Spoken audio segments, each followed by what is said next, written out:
कहोगे कि भगवान तो बड़े निठुर हैं, तो ब्रजवासियों से क्या कहा, बाबा से क्या कहा, नंद जी से क्या कहा कि आप जाएं और मैं शीघ्र आने की चेष्टा करूंगा।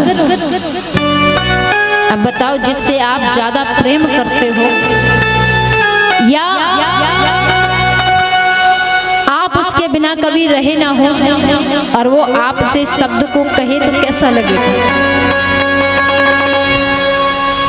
श्री सुखदेव जी कहते हैं कि ब्रजवासियों के हृदय में वो ठेस पहुंची जो श्याम सुंदर भगवान से अपने कन्हैया से बाबा कुछ कह नहीं पाए। कष्ट हुआ हृदय में।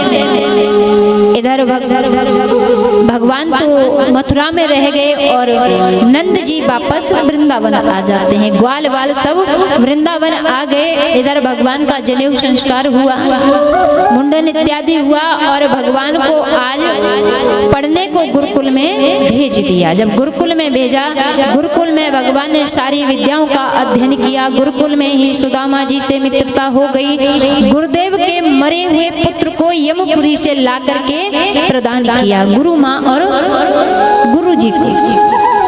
पंचजन नाम के राक्षस को मार करके प्रभु ने पंचाजन नाम का शंख प्राप्त किया। और जब शिक्षा पूरी हुई, जब वापस आए विद्या पूरी होने के बाद, और सुदामा जी को अपने मित्र को गले लगा करके कहा कि मेरी सुदामा कभी मेरी मथुरापुरी आना। सुदामा कहते हैं प्रयास करूंगा आने का, कि प्रयास करूंगा आने का। और भगवान गुरुदेव और गुरु माँ का आदेश लेकर के, आज्ञा लेकर के मथुरा पुनः वापस आ गए। अब मथुरा आए, मथुरा में अपने माता पिता के चरणों का आशीर्वाद लिया। आशीर्वाद लेने के बाद एक दिन भगवान अपने शयन कक्ष में बैठे हुए हैं।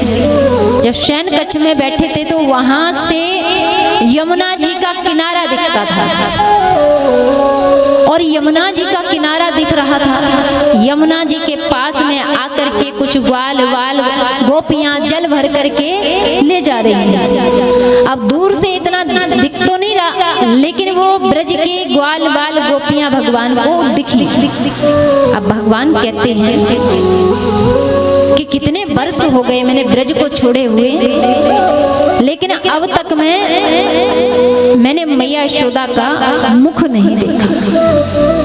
और फिर मन ही मन रोने लगे, अश्रु बहने लगे उनके, और मन ही मन कहने लगे कि देखो मैं कितना निठुर हूँ, मैं कितना झूठ बोल करके मैया यशोदा से आया। क्या झूठ बोले थे कि मैं परसों वापस आ जाऊंगा। पूरे ब्रज से ही झूठ बोला कि परसों वापस आऊंगा। लेकिन जब भगवान गुरुकुल से वापस आते, अपने शयन कक्ष में होते हैं, तो मैया उनके लिए कुछ बना करके खिलाने के लिए लेके जाती है। कि लाला को कभी मैंने अपने हाथों से कुछ खिलाया नहीं है, आज लेकर के जाती हूँ। जैसे ही मैया देवकी लेकर के गई, तो मैया देवकी को आते हुए जब श्याम सुंदर भगवान ने देखा तो उन्हें मैया यशोदा की याद आ गई। और जब मैया यशोदा की याद आई, श्याम सुंदर भगवान हिचकियों से रोने लगे। अब जैसे ही हिचकियों से रोए भगवान, अब तो मैया पर देखा नहीं गया। मैया कहती है कि मुझे देख करके लाला क्यों रोया है। दौड़ी दौड़ी वसुदेव जी के पास गई और वसुदेव जी से कहने लगी, देखो मैं आज लाला को कुछ खिलाने ताई लेकर के कुछ गई और मुझे देख करके लाला बड़ी जोर को रोया है।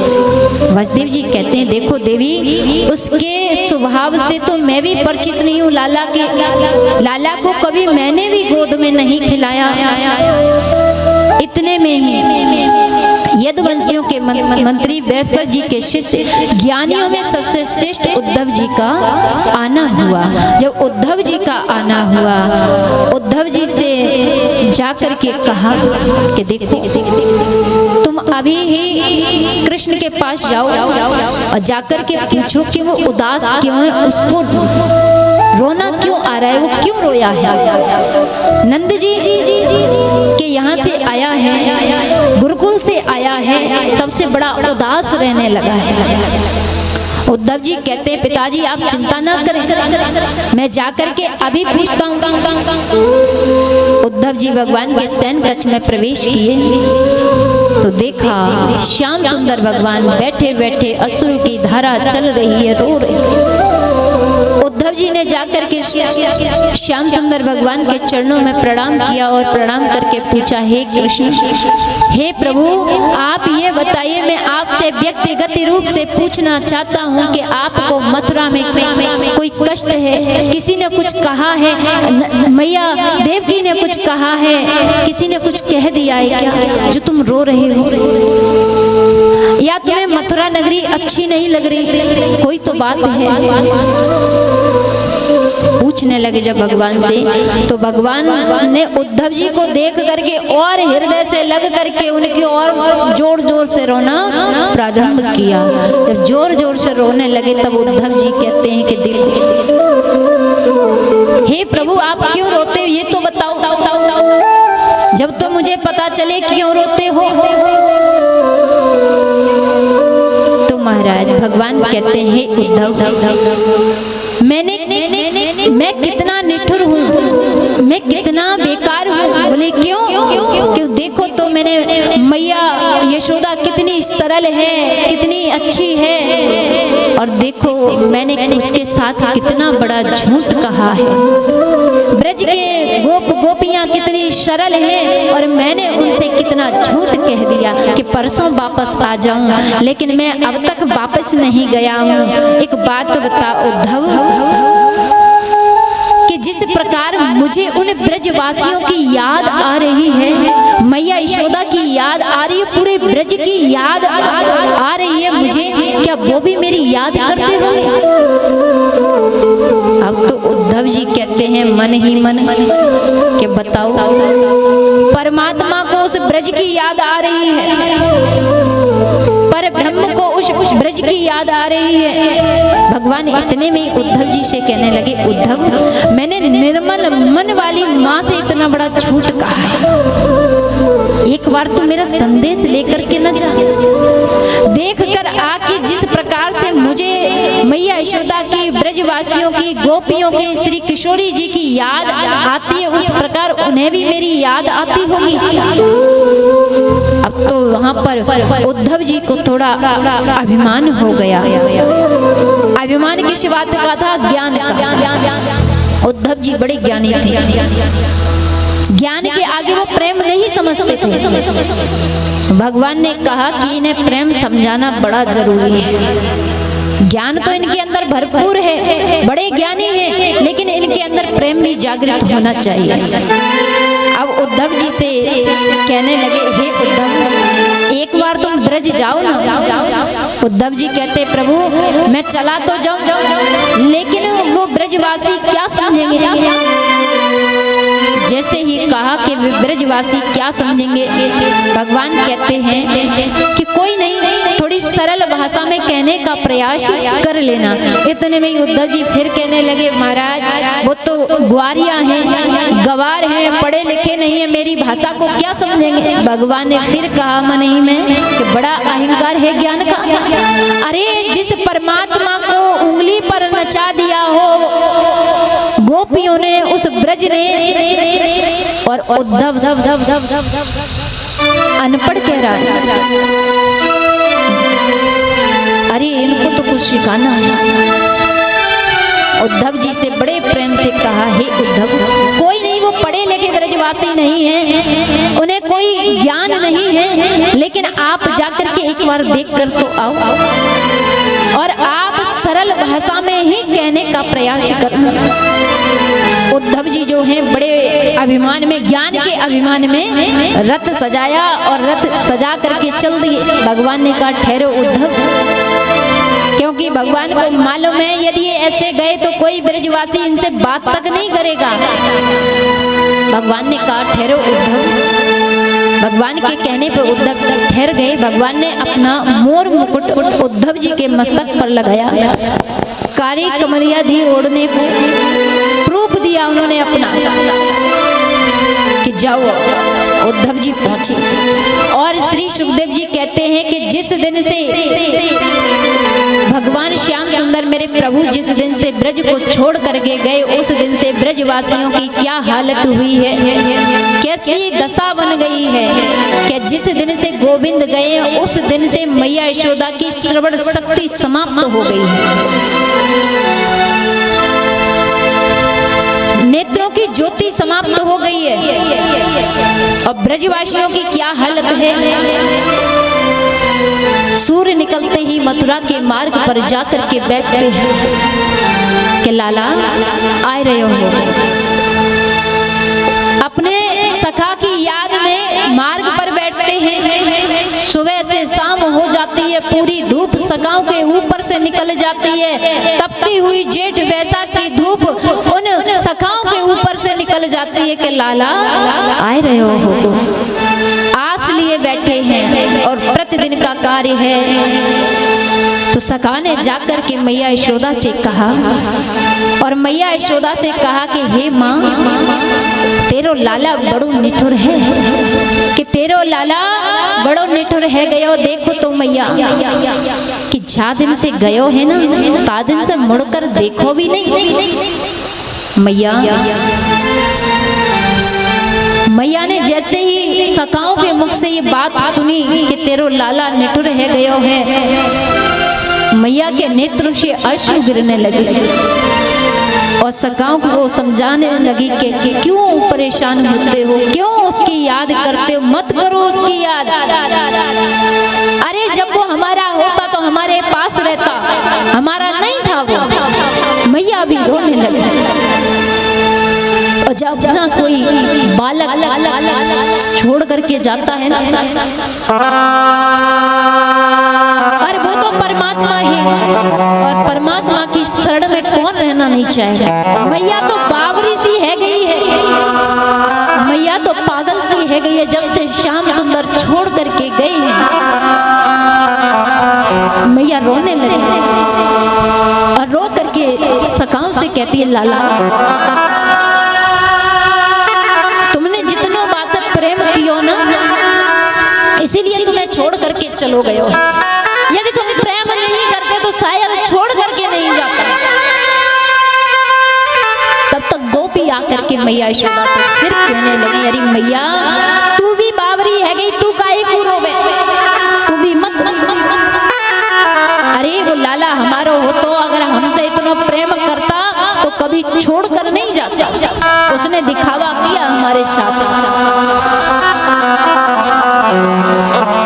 गोपियां रो रो करके मैया यशोदा से कहती हैं, अरे मैया कि तू क्यों परेशान होती है, हम है ना, हम कभी तुमको दुख नहीं देंगे, हम तो कभी छोड़ कर नहीं जाएं। गोपियां कहती हैं कि मैया जो तेरा लाला है ना, वो हृदय में है, वो हृदय से कभी जा नहीं सके। दूसरे दिन प्रातः फिर सका जाकर के मथुरा के मार्ग पर बैठे फिर इंतजार करते हैं। कैसा इंतजार कर रहे हैं कि लाला आज तो आ ही रहे हो, अब तो वो रह नहीं सके हमारे बिना। एक सका तो इतना प्रेम करे भगवान से कि झाड़ी में छुप गए हो जाके कि आज अगर आयो तो मैं बात नहीं करूंगी।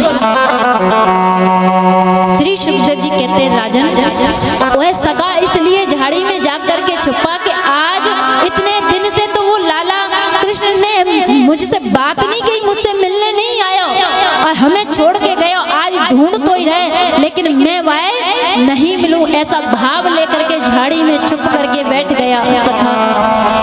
और जब शाम हो गई तो सखा रोने लगा और रो रो करके कहने लगा, हे श्याम सुंदर, हे मेरे यार, अरे मेरे सखा क्यों छोड़ करके गया, आखिर ऐसी क्या गलती हो गई जो हमें छोड़ करके गए, आखिर क्या बिगाड़ा था हमने, केवल प्रेम ही तो किया। रोने लगा सखा, छोटा सा नन्हा सा सखा है और अपने सखा के लिए रो रहा है।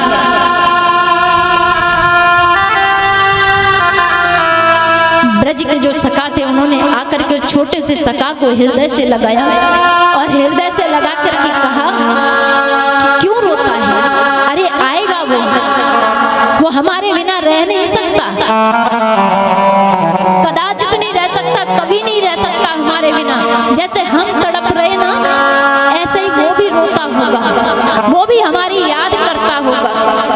छोटा सा सखा कहता है जब हमारी याद करता है तो क्यों नहीं आ रहा। नंद बाबा से जाकर के कहने लगे कि बाबा देख लाला बड़ो निठुर निकलो, देख परसों की कह करके और वर्षों बीत गए अभी तक नहीं आया। वर्षों बीत गए बाबा, देख बाबा लाला की बहुत याद आ रही है, तू चल बाबा हम ही मिलकर आते हैं अपने लाला से।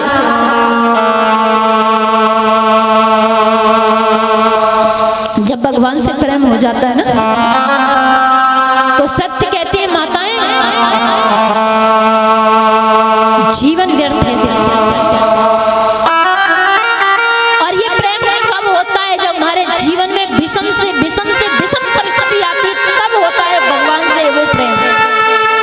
जब तक हमारे पास धन है, जब तक हमारे पास संपदा है, जब तक हमारे पास संतान है, जब तक हमारे पास हर सुख है, तब तक परमात्मा याद नहीं आता। नहीं आता परमात्मा याद। परमात्मा कब याद आता है जब हमारे पास सुख की कमी हो। जब तक हमारे पास सुख है तब तक परमात्मा की वो याद नहीं आ सकती। अब सखा रोने लगे, नंद बाबा से कहने लगे बाबा तू ही चल हमारे साथ, हम अपने लाला से मिल करके आए। बाबा समझाते हैं आज नहीं फिर चलेंगे। इधर उद्धव जी प्रातः सुबह की बेला में ही वृंदावन पहुंचते हैं। जब वृंदावन पहुंचे तो वो सखा सूर्य निकलने के समय ही रोड पर जाकर बैठ जाते हैं। मथुरा के मार्ग पर पूरा ब्रज जाकर के बैठता था कि हमारो लाला आए रहे हो। भोजन भी नहीं करते थे वो। पूरा ब्रज जिस दिन से कन्हैया गए उस दिन से भोजन का तो त्याग कर दिया था ब्रजवासियों ने कि लाला के बिना भोजन अच्छा नहीं लगता। अब जैसे ही एक रथ आता हुआ दिखाई दिया, रथ आता हुआ दिखाई दिया, आधे ब्रजवासी तो रथ की ओर दौड़ने लगे कि लाला आए रहे हैं। और रथ को चारों तरफ से ब्रजवासियों ने घेर लिया। जब घेरा तो उसमें बैठे हुए उद्धव जी ब्रजवासियों से कहते हैं जय श्री कृष्ण। जैसे ही जय श्री कृष्ण कहा तो ब्रजवासी पूछने लगे भैया तुम कौन हो। उद्धव जी कहते हैं मैं कृष्ण का मित्र हूँ, मैं श्याम सुंदर का मित्र हूँ।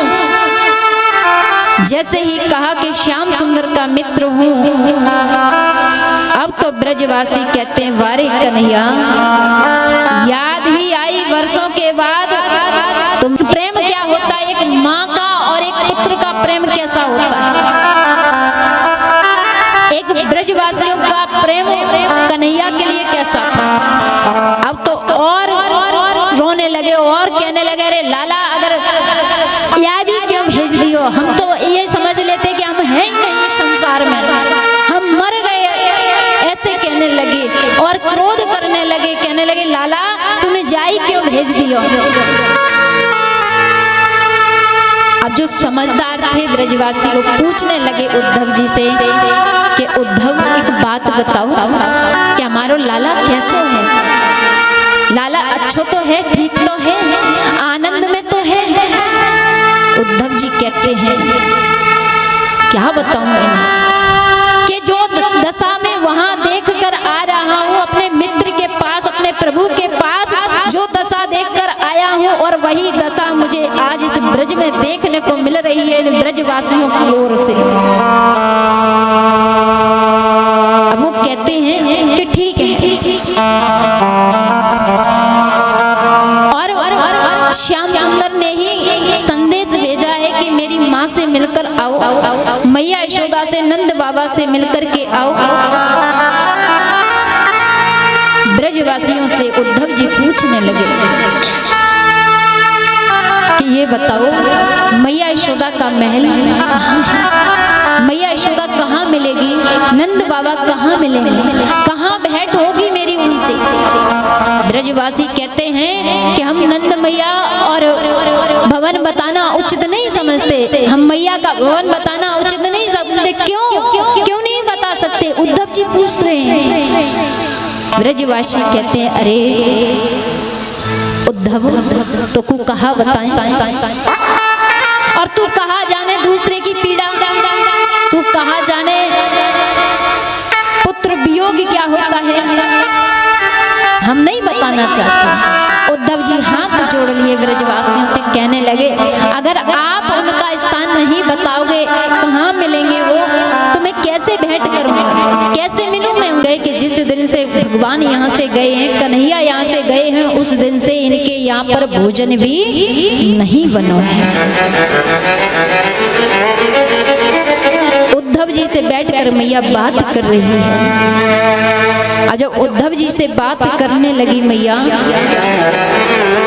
बृहस्पति जी के शिष्य हैं, ज्ञानियों में श्रेष्ठ हैं, मैया यशोदा के चरणों में साष्टांग दंडवत करते हैं, उनके चरणों की धूल मस्तक पर लगावे। उद्धव जी ने कहा माता पहले तो मुझे एक बात के लिए क्षमा करो कि जो मैंने समझा था वो आप नहीं है, जो मैंने सोचा था वो आप नहीं है, मेरे जैसे करोड़ों ज्ञानी आपके चरणों की धूल के बराबर नहीं है, मुझे क्षमा करें। रात भर बैठ करके मैया यशोदा से वार्तालाप होता है। प्रातः होते ही उद्धव जी मैया से कहते हैं मैया अब मोको उन गोपियन के भी दर्शन करने हैं। वैसे तो मैं उन गोपियन के दर्शन करने के काबिल भी नहीं हूँ, लेकिन मोको उनके दर्शन करने, श्री किशोरी राधा के भी दर्शन करने हैं। मार्ग बताया कि सभी गोपियां उस स्थान पर बैठी हैं, आप वहीं चले चले। उद्धव जी गोपियों के पास पहुंचे, लेकिन हिम्मत नहीं है उद्धव जी की। उद्धव जी जाकर के एक वृक्ष के पीछे खड़े हो गए और वृक्ष के पीछे खड़े होकर के गोपियों की बातों को सुन रहे हैं। अब गोपियां कैसी दशा हो गई है गोपियों की भी। गोपी कहती है हे किशोरी राधे कि आज स्वप्न में मेरे घर कन्हैया आया और कन्हैया ने आकर के माखन चुराया। जैसे ही मटकी में से उसी समय मेरी आंख खुल जाती है और मैं पकड़ने को दौड़ी तो भाग गई। दूसरी गोपी कहती है कि देखो आज मैं स्वप्न में जब पनघट पर पानी भरने को गई, जब मैंने जल की मटकी भर ली और मटकी भर करके सिर पर धरने को जैसे ही तैयार हुई तो वहां श्याम सुंदर पहुंच जाते हैं। कन्हैया पहुंचे और कन्हैया ने जाकर के मेरी मटकी को सिर पर धर दी और मेरे साथ साथ मेरे घर तक आए। और हे किशोरी इतने में ही मेरी नींद खुल गई, स्वप्न टूट गया। दूसरी गोपी कहती है कि आज मेरे घर श्याम सुंदर आए और कहा बताऊं किशोरी तुम्हें कि जैसे ही बछड़े को खोल करके दूध पान कराने गऊ के पास पहुंचे और मैं दौड़ करके जब पकड़ने को गई श्याम सुंदर को, उसी समय मेरे नेत्र खुल गए, स्वप्न टूट गया। दूसरी गोपी कहती है आज तो मेरे घर आए और मैं स्वप्न में देख रही हूँ कि मैं बहुत बीमार है गई हूँ और देख आज सखी आयो और आकर के ऐसे पैर दबाए रहे हो कि जाने कितने दिन से बिछड़ो हो हमसे। और जैसे ही स्वप्न की बात थी और आंख खुली तो कहीं कुछ नहीं। सभी गोपियां मिल करके आज किशोरी राधा से पूछने लगी। क्या पूछने लगी कि एक बात बताओ किशोरी राधा, हे किशोरी जी क्या तुम्हारे स्वप्न में श्याम सुंदर नहीं आते? क्या तुम्हें श्याम सुंदर के दर्शन स्वप्न में नहीं होते? किशोरी राधा कहती हैं कि मैं आप सभी गोपियों को धन्य मानती हूँ। आप सभी गोपियां बड़ी धन्य हैं कि जिससे तुम्हें सपन में तो उस श्याम सुंदर के दर्शन हो रहे हैं, मेरे प्राणनाथ के दर्शन हो रहे हैं। आप सभी गोपी बड़ी धन्य हैं, लेकिन हमें तो कभी दर्शन नहीं हुए।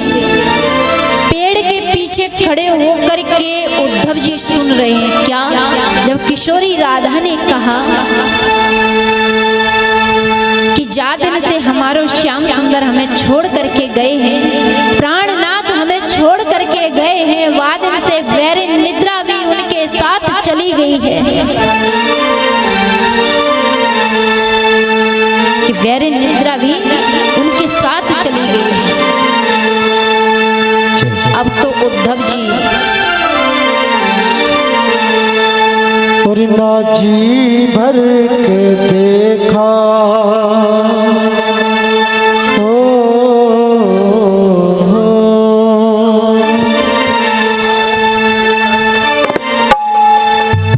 ना जी भर के देखा, ना कुछ बात की, बड़ी आरज़ू थी मुलाकात की। ना जी भर के देखा, ना कुछ बात की, बड़ी आरज़ू मुलाकात की।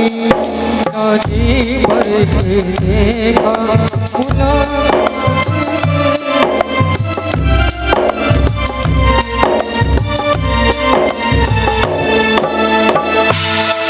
बड़ी आरज़ू थी मुलाकात की, बड़ी आरज़ू थी मुलाकात की, बड़ी आरज़ू थी मुलाकात की, बड़ी आरज़ू थी मुलाकात की, बड़ी आरज़ू थी मुलाकात की।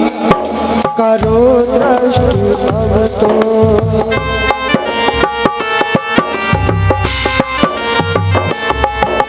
करो दृष्टि अब तो प्रभु करुणा की, बड़ी आरज़ू मुलाकात की। राजी भर के देखा बड़ी आरज़ू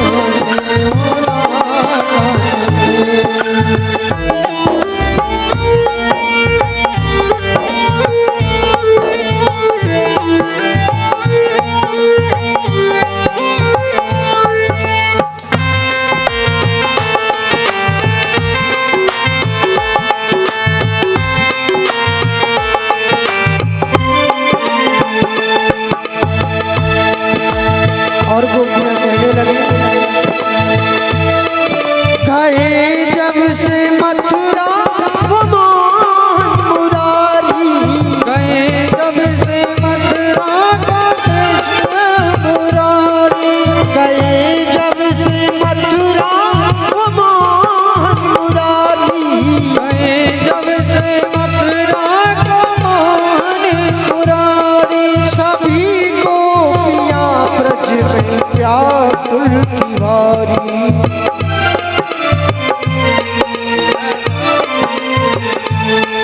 कहाँ दिन बिताया,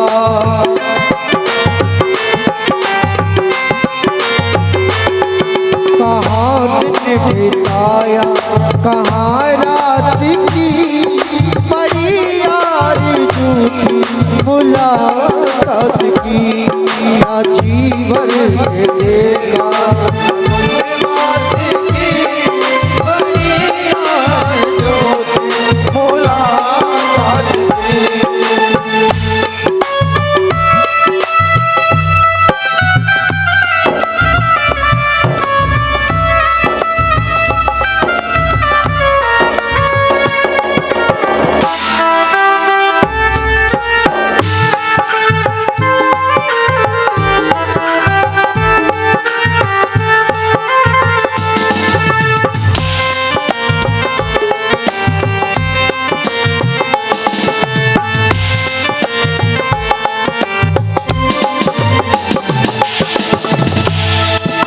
चले आओ अब तो ओ प्यारे कन्हैया, चले आओ अब तो ये प्यारे कन्हैया, चले आओ अब तो ओ प्यारे कन्हैया, चले आओ अब तो ये प्यारे कन्हैया। ये सुनी है कुंजन और व्याकुल है गैया, ये सुनी है कुंजन व्याकुल गैया, ये सुनी है कुंजन और व्याकुल है गैया, ये सुनी है कुंजन और व्याकुल है गैया। सुना दो आओ तो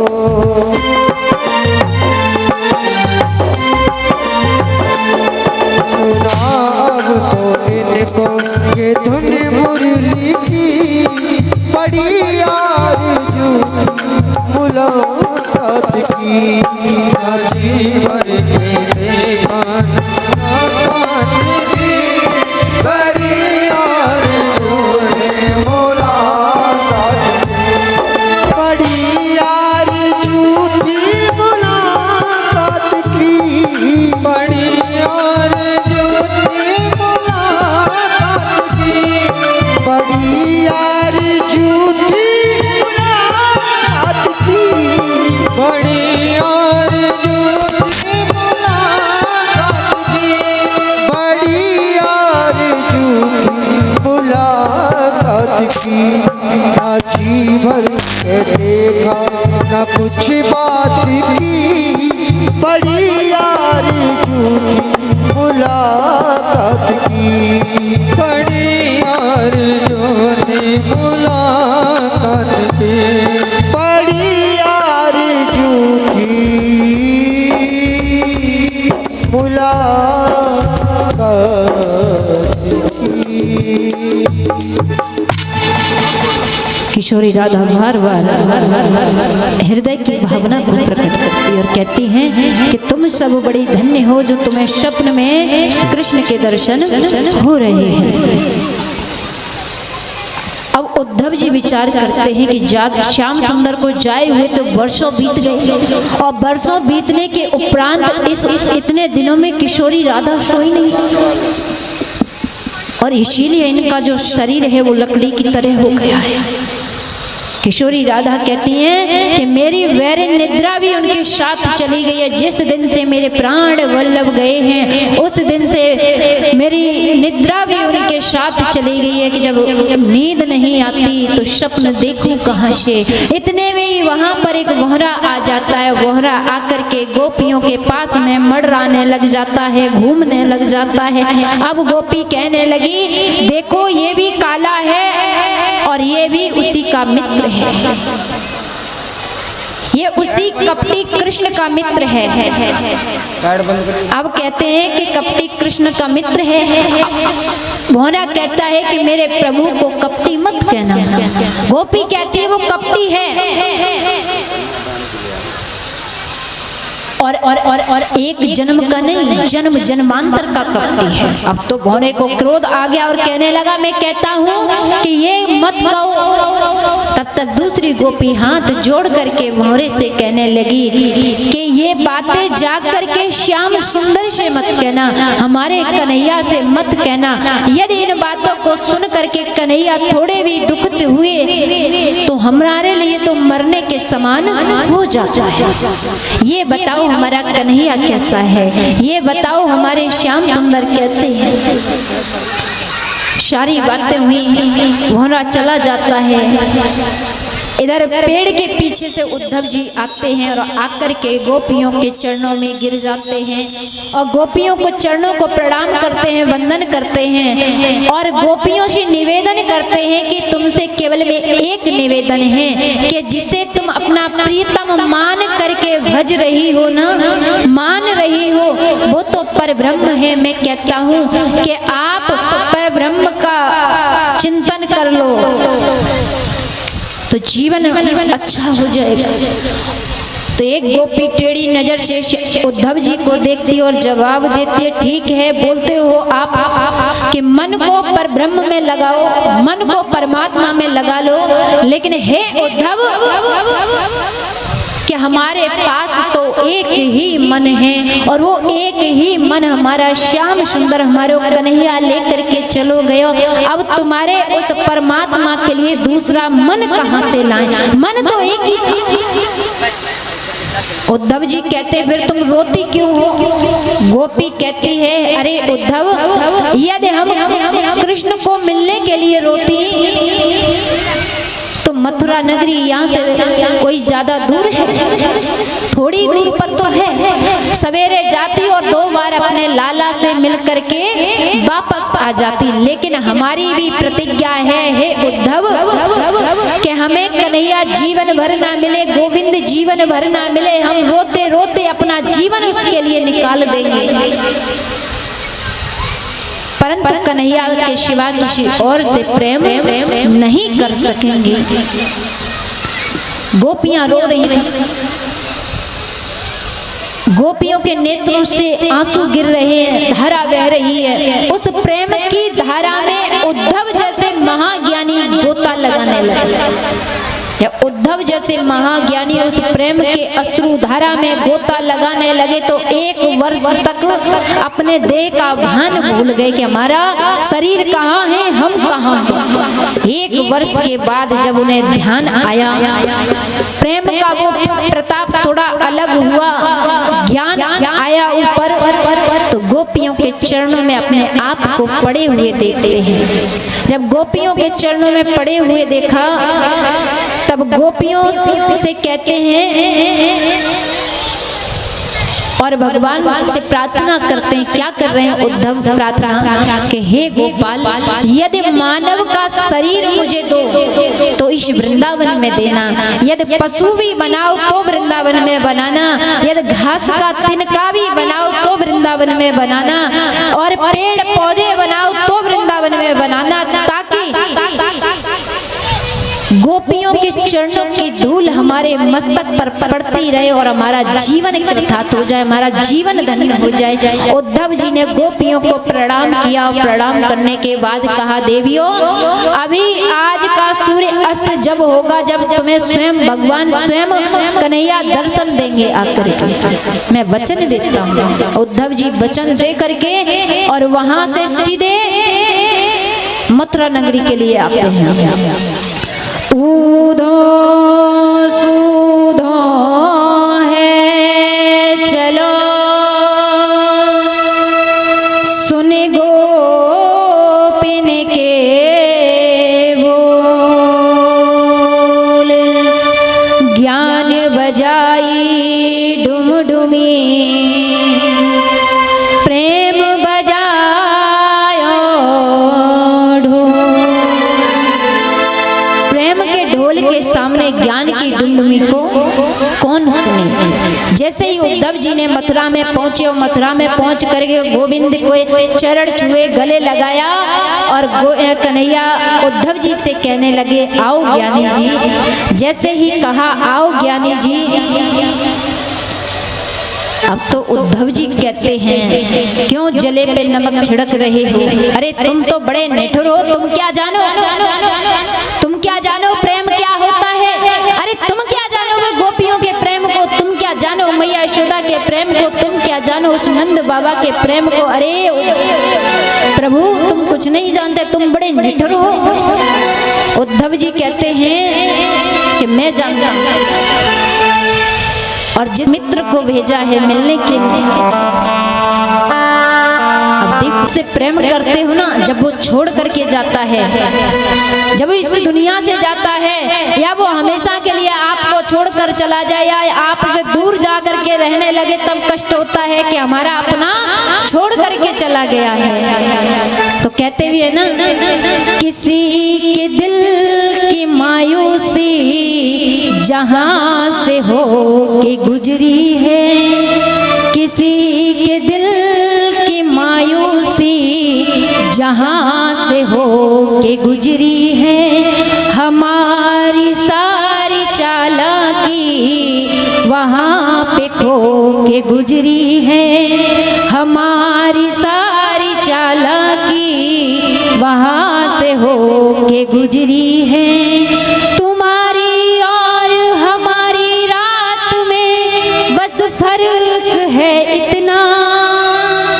तुम्हारी और हमारी रात में बस फर्क है इतना, तुम्हारी सो के गुजरी है, हमारी रो के गुजरी है, तुम्हारी सो के गुजरी है, हमारी रो के गुजरी है।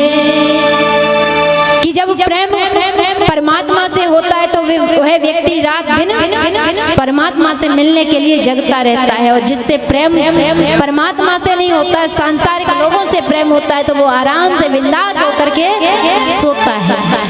उद्धव जी कहते हैं कि मैंने देखा है, अरे तुम्हारी मैया यशोदा की श्रवण शक्ति समाप्त हो गई तुम्हारे प्रेम में, और नेत्रों की ज्योति समाप्त हो गई। मैया तो यहाँ तक कह रही कि नेत्रों से दिखना ही बंद हो गया जिस दिन से मेरा लाला मुझे छोड़ करके गया है। गोपियों की दशा, अरे मैंने तो सुना किशोरी राधा का शरीर सूख सूख के लकड़ी हो गया, और जिस दिन से तुम आए उनकी निंद्रा भी अपने साथ लेकर चले आए। इतने निठुर हो तुम।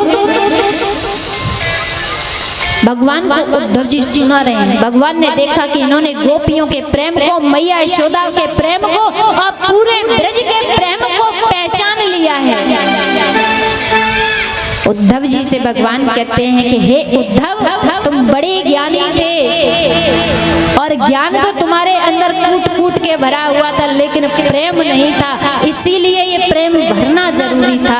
अब मुझे पता चल गया कि तुम्हारे अंदर भी प्रेम भर गया है, और मैं कभी अपने ब्रजवासियों से दूर नहीं रह सकता। नेत्र बंद करवाए उद्धव जी के, और उद्धव जी ने नेत्र बंद किए। फिर भगवान ने कहा नेत्र खोलो, और जैसे ही नेत्र खोले तो क्या देखते हैं, पूरा ब्रज भगवान के पास खड़ा है। इस प्रकार उद्धव जी के प्रेम के साथ भगवान ने ज्ञान और प्रेम की परिपूर्ण करा दिया। बोलिए भक्तवत्सल भगवान की जय।